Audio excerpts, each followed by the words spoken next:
Aldo in Arcadië. Een sonnige oggend is Aldo besig om sy huisie se vensters blink te vryf. Maar die boonste vensters is vir hom te hoog. Ek kan nie so ver by kom nie. Nou ja, dit is in elk geval teetyd. Ek is seker om Emo voel lus vir 'n koppie. Oom Emo is oom daar.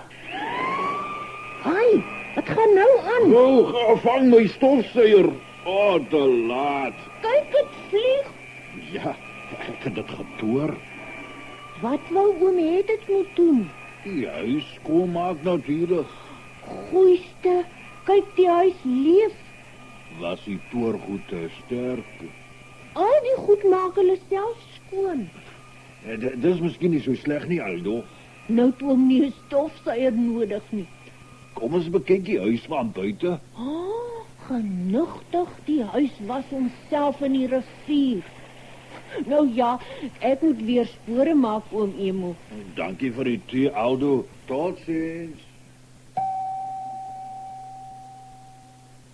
Liewe land, die stofsuier het teruggekom.